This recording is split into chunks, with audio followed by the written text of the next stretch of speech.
Matt Weston is a young CIA agent living a good life with his girlfriend Anna Moreau, who works at the hospital.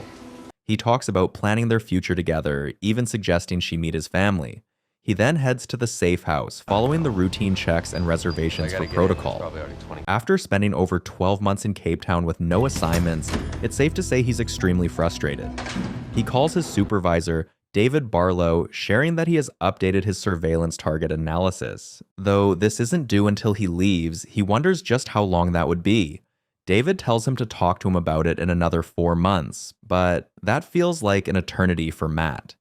He asks for the slot in Paris, and David informs him that there are 37 applicants with more field experience than Matt. One slot, 37 applicants, every one of them with more field experience than you. Well, Matt can't necessarily gain any experience if he's staring at the four corners of a wall every day. He urges David to show his evaluation to director Harlan Whitford. Don't worry, I'm looking after you, okay? Yeah, I know. David agrees to talk to Whitford about Paris, but isn't promising anything. Meanwhile, a man named Tobin Frost purposefully walks through the busy street on a call with a buyer for a file. Frost has agreed to take $10 million in exchange. You don't. After watching the place with hidden precision, he enters the building for his meeting with Alec, who works at MI6 and turns out to be in possession of the file. He hands it over, but warns that the information inside would make the world a smaller place for both of them. Frost just tells him he'll send his cut 24 hours after the transaction, but Alec continues his warnings. Some of his old bosses aren't going to be happy that the files are out in the open, but that seems to be the least of Frost's problems. He heads out, going straight to the restroom. Entering a stall, he quickly does a transfer from the flash, then goes ahead to inject it into his body. However, trouble comes knocking when a man tracks him down to the restroom, but Frost has already heard him coming. He attacks the man from behind, snapping his neck in seconds. Before leaving the building, Frost stops in front of a group of people, making one of them ask if he wants the lady seated with them. Without saying a word, he throws the man a wad of cash. Stepping outside, Frost walks through the street, but unfortunately, Vargas, a sniper who has been monitoring him from a distance, shoots him in the head, ending his life instantly. Everyone around is terrified, and a small boy runs to check the body. It turns out it isn't Frost after all, but rather the man Frost gave cash to. The boy gives a subtle shake of his head to let Vargas know they shot the wrong person. Meanwhile, the real Frost exits from the other side of the building with Alec, who keeps swearing he had no hand in the attack. They get into the car and begin driving, but Alec is shot in the head by Vargas, who's now following them in a car. This causes an accident, but Frost manages to get out successfully and begins walking down the road.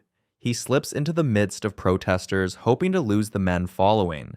However, this doesn't seem to work as Vargas and his men stay on him. Just as they almost get close to Frost, he smartly creates a distraction by shooting multiple times at the ground, making everyone around scatter in a frenzy. Before Vargas and his men are able to come out of the commotion, they've lost sight of Frost. However, it's not victory for Frost yet, because someone on their team directs Vargas over comms to where Frost is, and they all hurry in that direction. Noticing that he's been cornered on 3 sides by the men, Frost does the only reasonable thing left. He stashes his gun and some incriminating items, then heads towards the US consulate building in front of him. Vargas and his men have no choice but to stop, since they can't follow him inside. After being checked by security, Frost introduces himself. At the CIA headquarters in Langley, Catherine Linklater receives a call, and she gives the order to lock down the consulate. She requests a team in the Situation Room, wanting everything they have on Frost. She then heads over to report this to Whitford, and David follows. Turns out Frost was a high-profile agent, an expert manipulator of human assets. 10 years ago, he went off the reservation completely, and currently has no allegiances.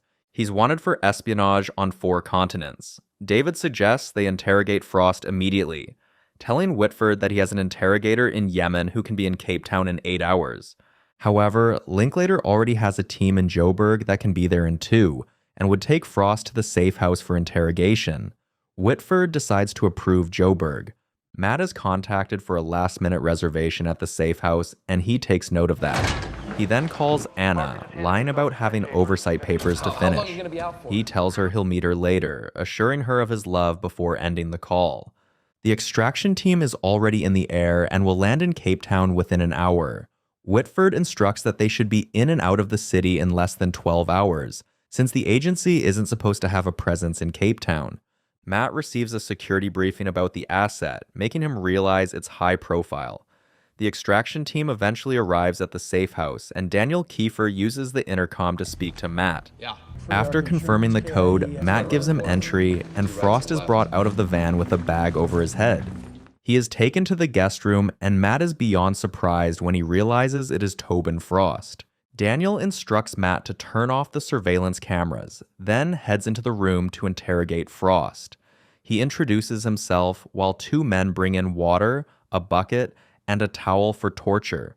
Frost only tells Daniel that he'll need a 600-gram towel because the one there is 300 grams.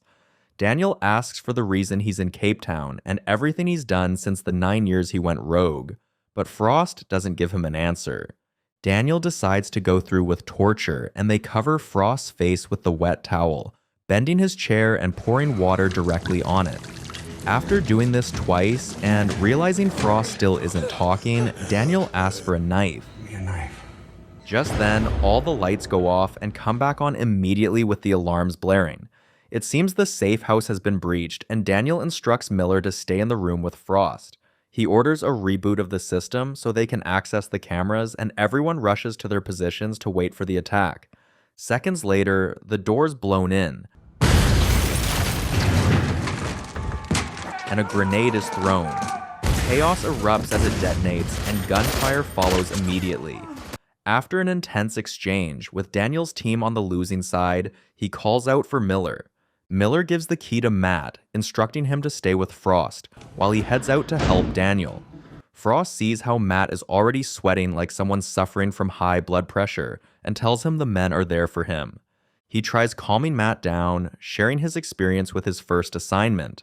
The rule is that the keeper is always responsible for their house guest, and Frost is Matt's house guest. He tries manipulating Matt to act since they don't have time, but Matt is too scared, trying to think of what to do. Frost doesn't give up, making Matt open the door to peep. He sees Daniel lying injured at a distance, and Vargas shoots Daniel down twice when he doesn't give up Frost's location. Now more scared than ever, Matt runs back inside and tells Frost they are leaving. When Vargas and his men enter the room, they don't find Frost anywhere. Meanwhile, Matt has already escaped with Frost through the back, and they come out to the main road. Vargas and his team follow, but before they emerge, Matt forcefully takes over a car, puts Frost in the trunk, then drives away. Vargas and his men come out to see him driving off, and they instantly enter their cars for the chase. While driving, Matt makes a call to report the situation, and he is transferred to headquarters. He explains everything as fast as he can, sharing that he's headed to the consulate. David feels it isn't a good idea to have a gunfight in front of the consulate, and Whitford agrees, instructing Linklater to buy more time. She orders Matt not to go to the consulate, but to follow protocol, secure the guest, and stay off the grid. Just as the call ends, one of the enemy's trucks slams into Matt's car, making the chase more intense. With one car out of the way, the other continues chasing, and Vargas readies his gun, while Frost tries his best to escape from the trunk. Vargas begins firing, but Matt manages to lead his van into a crash. He comes down and tries shooting at Matt, who's getting away, but the intervention of the police stops him. Frost finally gains entrance into the back seat and begins attacking Matt, making him almost lose control of the car. After an intense scuffle, Matt manages to drive the car to a stop, the hit jolting them apart. He quickly regains momentum and steps out, with his gun aimed at Frost. At headquarters, Whitford learns that no team can get Matt and Frost out immediately, making him realize Matt is their only option. Wanting to know everything about Matt, his background is pulled up, and even Anna's.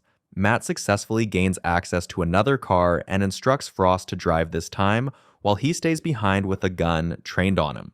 Frost asks for his name and how long he's been in the safe house. Matt tells him, but gets a missed call from Anna just then. Being a master manipulator, Frost feels Matt should have been out of the house by now, suggesting that headquarters doesn't trust him with anything else. He wonders what Matt's plan is exactly, but goes ahead and correctly guesses the instructions Linklater had already given. Playing into his head, Frost feels Matt needs to consider how the house was attacked in the first place. The house was a secure location, which means someone from the inside who Matt knows gave the information out. Matt tells Frost that he's not getting into his head, but Frost is already seated comfortably inside his thoughts at this point. Frost tells him that the agency will isolate him. They will be nice at first, but they'll try and make a connection between the both of them. In that case, if it all goes wrong, they'll have something to fall back on. At headquarters, Whitford realizes they were compromised from inside, asking for a list of everyone who had knowledge about the operation. Meanwhile, Vargas sends an encrypted message to his buyer, stating that they've lost the asset. However, the buyer tells him he won't get paid without the file. Matt and Frost arrive at a hotel, and after making sure Frost is secured to a chair, Matt steps out. He calls Anna, giving a false explanation for his silence the previous night. He asks her to look out the window to check for any odd car, and she tells him there's a police car. She wonders what's happening, but he lies again, telling her to go to her sister's house for a little while. She finally agrees and immediately packs a bag to leave. Back in the room, Frost asks Matt if she knows what he does for a living, having overheard the call. He feels like they can't have a real relationship in their line of work because the lies would eventually be figured out, and the truths will begin to sound like lies after a while. Matt brings up what he said in the safe house about the men taking him out to get to Frost. He wonders what exactly Frost has that they need, but Frost is concerned with Matt's love life. Matt gets frustrated and flings the table away, moving closer to Frost. Frost just tells him that he'll keep covering his tracks and Anna will keep believing because she needs to. This hits Matt deeply, and Frost finalizes by saying Matt will be the one to leave her, and not the other way around. Afterward, Matt makes a call to headquarters, and Whitford tells David to answer. David informs Matt that another team can't be sent for the next 12 hours. However, they've cleared a new safe house outside the city, and David gives him instructions to follow. Frustrated, Matt asks if he knows how Frost was found, and David tells him they're working on it. Later that evening, Matt and Frost hit the road again, and they arrive at a stadium. Matt orders Frost to cuff both his hands together, then they both head to the lockers, and he secures the bag as instructed by David. As they begin heading back to the car, Frost notices some police officers and immediately starts crying for help, pretending that he's been kidnapped. Matt tries explaining, but seeing how things are looking, he brings out his gun. This makes the officers instinctively draw theirs, and Matt is struck on the head, tied, and taken away despite his protests, while Frost is taken in the opposite direction. In the security room, Matt tries warning the police of how dangerous Frost is, and asks where they put him. He's been placed in the infirmary, but a quick look at the CCTV shows that Frost is nowhere to be found, with the place trashed and several workers lying on the floor. They immediately spring into action, but still keep Matt seated. However, Matt can't stay there doing nothing, so he hits the man beside him, causing a fight. After knocking both officers down, he takes his bag, jacket, and a radio and leaves the room. Meanwhile, Frost, now dressed as an officer in uniform, quietly walks down. Using the radio, Matt manages to redirect the officers in the wrong direction and spots Frost from a distance. He begins heading towards him, yelling out his name and even drawing his gun. However, a police officer who has been watching points his own gun at Matt, ordering him to stop. Matt tries running, making the officer shoot. Everywhere becomes chaotic as people run for their lives, and Matt is left with no choice but to shoot at the officer in order to disarm him. He then follows Frost, but Frost hides and reappears from behind with a gun aimed at Matt. Matt also draws his, but Frost hits him, knocking him down. He points the gun at Matt's head, but since he only takes out professionals, he shoots at the wall instead, before escaping. You only kill professionals. At headquarters, they find out about Alec and the unofficial reports that he's been trading intel. This makes Whitford wonder what exactly Alec leaked to Frost that was so important it was worth ending their men. He asks Linklater for more details from MI6 and tells David to run an internal investigation into Daniel and his team. Seems like trust issues are beginning to form. After changing clothes and cleaning himself up, Matt makes a call to headquarters. He explains the situation on ground, but Linklater tells him to stand down, proceed to the consulate, and present himself for exfil and debrief. He insists on finding Frost, since Frost might have said something that would lead to him. Whitford interrupts, telling him he's done a fine job and they would take it from there. The exact words Frost told him they would eventually say to him. Seeing how things are about to fall on him, he makes a call to Anna. Linklater tries accusing Matt, but David reminds her it was her team that lost Frost. However, Whitford instructs them both to fly to Cape Town and find Frost. Meanwhile, Frost removes the chip from his body and begins cutting his hair. Matt manages to get a ticket to Joburg, but at this point, his name and description are already on the news as a suspect in the police shootout. Meanwhile, Frost takes a portrait of his new look. Matt finally meets up with Anna, hugging her tightly. Left with no choice, he confesses the truth, giving her the ticket to Joburg. He wants her to go to Paris so she'll be safe, but Anna begins hitting him in anger. He manages to calm her down, painfully telling her to go. Seems Frost is right again. Matt is the one actually leaving Anna. When she eventually leaves, Matt hears the announcement for the bus leaving for Langa and instantly remembers when Frost wanted to drive in that direction.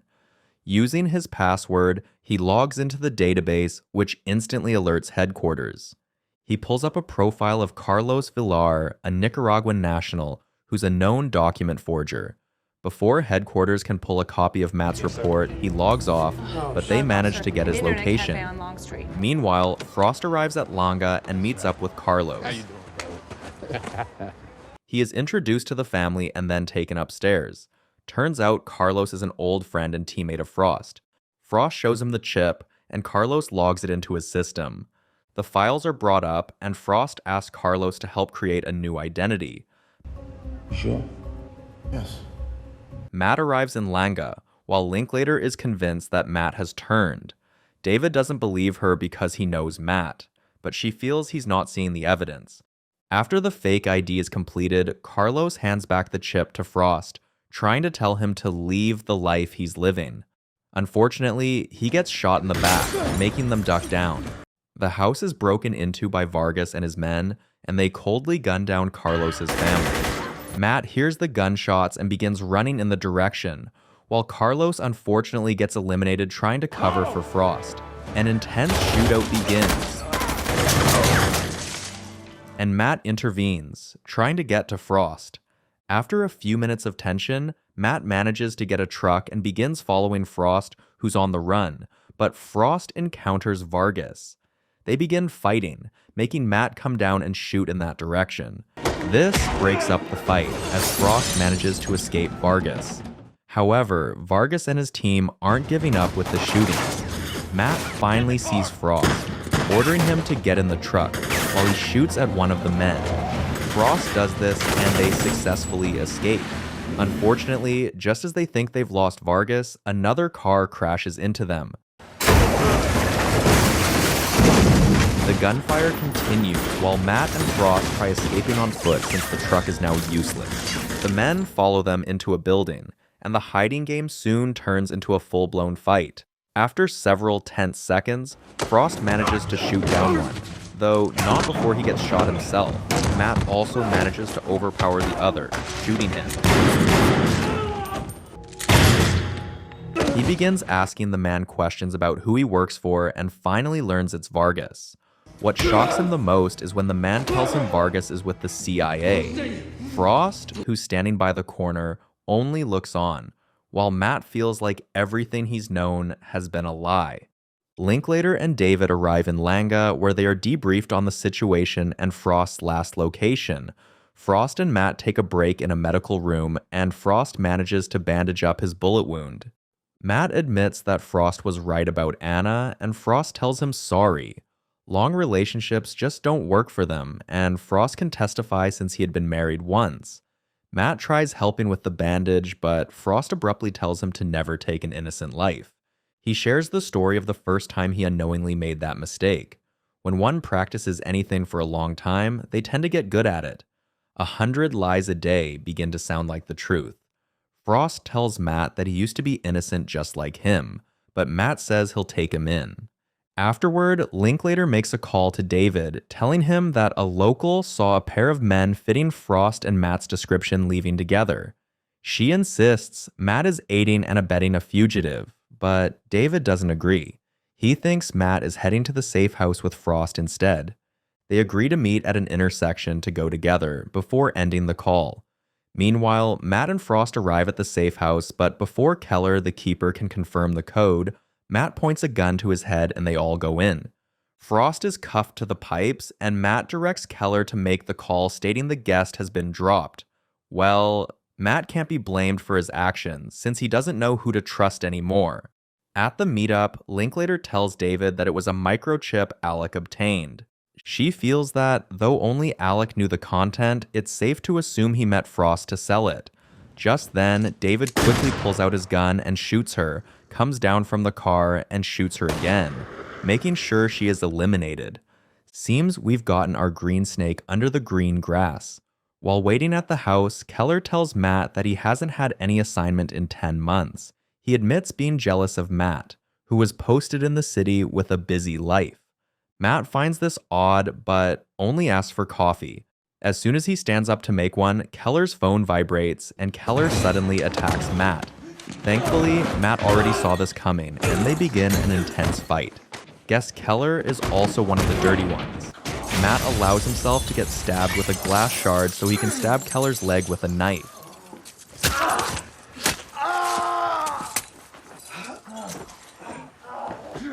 They take the fight back inside, and Frost is helpless to do anything but watch. After a difficult scuffle, Matt finally takes down Keller, snapping his neck. He then weakly goes to Frost, his stab wound releasing so much blood. Gathering up strength, he asks Frost why he was in Cape Town, and Frost shows him the chip. Apparently, Israeli intelligence compiled a blackmail intel list 5 years ago, which had names of corrupt government officials, including CIA. Matt realizes they need to leave the safe house, but his strength unfortunately comes to an end. Looking at Matt sadly, Frost takes back the chip and leaves, despite Matt's pleas. Later, Matt wakes up on a bed and finds David sitting beside him. He asks about Frost, but David tells him he's gone. David also says Frost took out Keller, but Matt corrects him. However, David insists it was Frost who did, and even Linklater too, making Matt realize David is corrupt. David asks if Frost shared anything he might have had with him, and Matt reveals that it's the file David is on. David shares that several other important people are also there. Vargas comes in, acknowledging David. Safe to say they've been working together from the beginning. David asks Matt for the file, but an explosion suddenly sounds outside. Vargas moves to check it out while Matt just tells David that he's a non-living man. Vargas returns, reporting that Frost is there, and David immediately leaves the room. They find most of their men taken out, and David carefully steps outside the house to see a big fire. As he goes to inspect, the car close to him suddenly blows up, and the force flings him. Inside the house, Frost shoots at a mercenary, then also manages to take a shot at Vargas. After taking a long look at Vargas struggling on the floor, he begins walking away, but shoots Vargas after taking a few steps, permanently ending him. Frost then heads to find Matt in the room and tells him they need to leave. Unfortunately, just as he steps out from the room, he gets shot in the stomach by David. Seeing this, Matt takes a shot at David, eliminating him. He then crawls over to Frost, who's in a really bad shape. Frost gives him the chip, weakly telling him not to lose it since it's worth a fortune. He feels Matt is a good boy and is better than him. With tears in his eyes, he makes Matt promise to be better than him. He tells him they should leave and tries to get up, but he passes away just then, leaving Matt devastated. Afterward, Matt walks out of the building with the chip in his hand. Sometime later, Matt meets up with Whitford and submits his report of everything that happened. However, Whitford feels David can't be held responsible for what happened at the safe house because they don't need the scandal.